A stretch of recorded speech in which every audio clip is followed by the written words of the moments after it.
Bonjour à tous. Bonjour.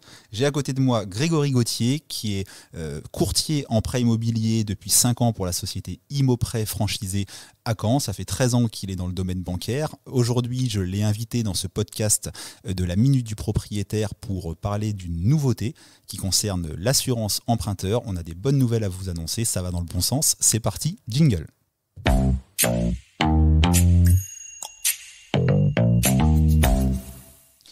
Alors Grégory, on a échangé toi et moi récemment et on a eu l'idée de ce podcast parce que tu me dis qu'en 2022, il va y avoir des changements qui vont dans le bon sens pour les emprunteurs concernant l'assurance de prêt, les possibilités de changement et ainsi de suite. Est-ce que tu peux nous en dire un petit peu plus ? Effectivement, à partir du 1er septembre 2022, la loi sur l'assurance de prêt, la résiliation de l'assurance de prêt va évoluer un petit peu.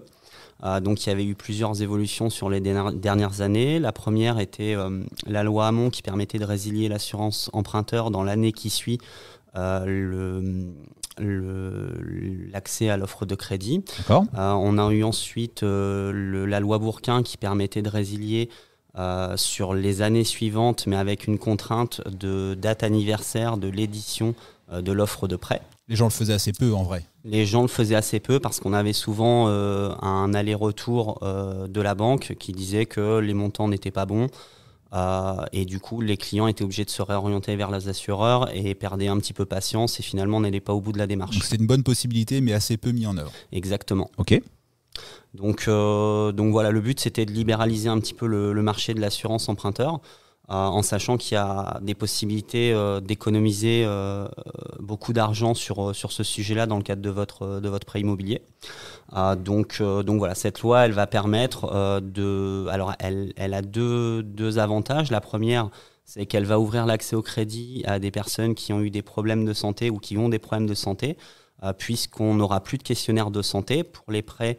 Alors pour un seul emprunteur inférieur à 200 000 euros et pour 2 emprunteurs, on multiplie par 2 400 000 euros. Ah oui, ça c'est une vraie révolution. Tu es en train de dire que monsieur et madame tout le monde qui achète un bien à 200 ou 300 000 euros à 2 personnes, c'est souvent le cas un couple, bientôt n'aura plus le fameux questionnaire. Avez-vous eu des soucis de santé ? Avez-vous été opéré ? Suivez-vous un traitement ? Ça, c'est bientôt fini. C'est l'idée. Donc après, avec une contrainte quand même, c'est que l'âge fin de prêt ne doit pas être supérieur à 60 ans. C'est-à-dire qu'en exemple concret, vous souscrivez à 35 ans un prêt sur 25 ans, âge fin de prêt 60 ans, on rentre dans le champ. Vous souscrivez votre prêt à 36 ans sur 25 ans, âge fin de prêt 61 ans, vous devrez remplir un questionnaire de santé comme c'est le cas aujourd'hui. Ah ok, donc c'est une bonne nouvelle, mais ça se destine plutôt aux jeunes ou aux personnes qui empruntent sur des durées courtes du coup. C'est un peu l'idée, tout à fait. Ok, mais ça reste quand même une super bonne nouvelle, notamment pour les jeunes. C'est une excellente nouvelle. Alors après, on est un petit peu dans une phase intermédiaire où on attend le positionnement des assureurs. Oui.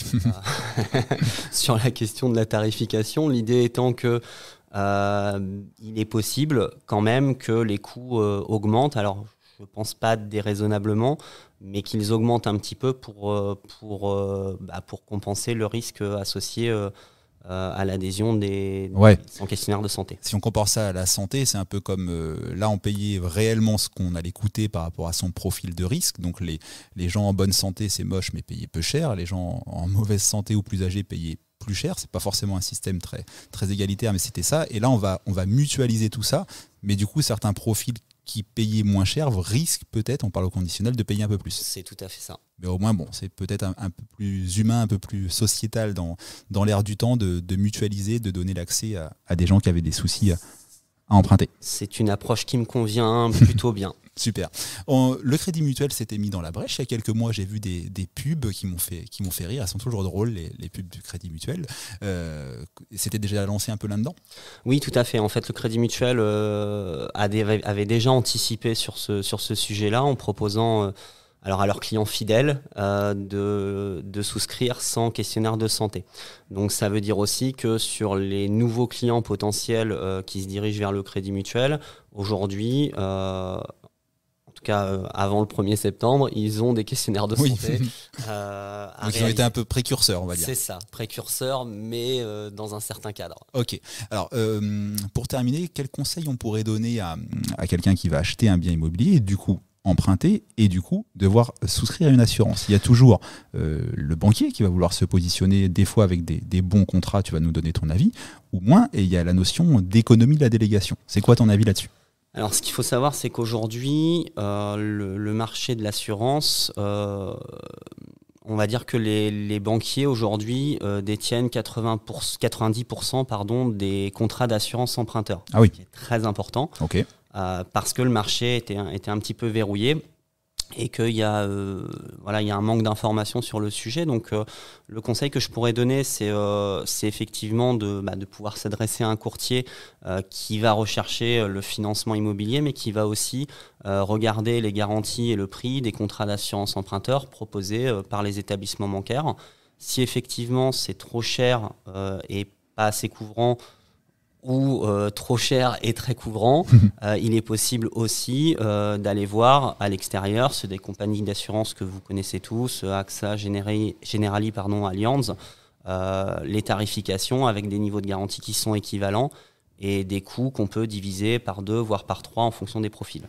Ok, donc on peut d'un côté faire du sur-mesure sur le profil et on peut aussi faire des belles économies parfois. Tout à fait, c'est-à-dire que c'est pas la délégation, elle convient pas forcément à tous les profils d'emprunteurs. Plus on avance dans l'âge, entre guillemets, et plus effectivement elle a un coût important. Et là, effectivement, l'assurance proposée par la banque peut retrouver tout son sens et peut être bien placée. Donc il faut vraiment regarder au cas par cas. Ça ne veut pas forcément dire qu'il faut prendre tout le temps une délégation d'assurance. On peut avoir des contrats groupes aujourd'hui sur le marché qui sont d'une abordable en prix et de 2 très couvrants en termes de garantie. Oui, donc encore une fois, c'est pas tout blanc ou tout noir. La délégation d'assurance, c'est bien d'y penser, c'est bien de l'évoquer avec le professionnel et notamment le courtier, mais c'est pas systématique. Exactement. Ok. Avant qu'on commence l'enregistrement, je te demandais une dernière chose, un conseil qu'on pouvait donner à un emprunteur, et donc à quelqu'un qui va s'assurer. Et tu m'as dit quelque chose, tu m'as dit, il faut pas mentir. Ça veut dire quoi ? Eh bien parce que quand on a eu des problèmes de santé récents ou moins récents, on peut avoir tendance, par crainte de ne pas avoir son prêt, de mentir sur son questionnaire de santé. Ou pour que ce soit pas trop long, parce Exactement. qu'on sait que ça peut allonger l'instruction du dossier. C'est ça, donc on peut être tenté sur des délais allongés, parce qu'on a quand même des échéances sur un projet immobilier, d'omettre certaines informations. Omettre, c'est bien dit. Voilà. Et dans ce cadre-là, il faut absolument pas le faire. Pourquoi ? Parce que à partir du moment où vous avez menti ou omis une information sur un questionnaire de santé, vous pouvez avoir une déchéance des garanties. Donc c'est-à-dire une absence de prise en charge de l'assureur, même si le problème survenu n'est pas lié au problème que vous n'avez pas déclaré. Ah oui, on peut cacher un problème à la hanche par exemple et ne pas être couvert pour un souci à la tête un an après. Exactement. Parce qu'on a menti. Exactement. Ok, bon c'était, je pense, la bonne info du jour. On peut souvent être tenté de le faire. Omettre est peut-être le bon terme. Le conseil de Grégory, je pense, est le bon. Négocier des délais rallongés avec votre agent immobilier ou votre notaire, mais remplissez réellement votre questionnaire de santé pour payer réellement pour quelque chose votre prime et être couvert en cas de souci. Tout à fait. Grégory, merci pour ton intervention. Si vous nous écoutez en Normandie, dans le Calvados, sachez que l'agence Immoprêt dans le Vogueux à Caen est à votre service. Vous avez un pro en face de vous, vous l'avez entendu. Vous trouvez facilement les coordonnées sur Internet.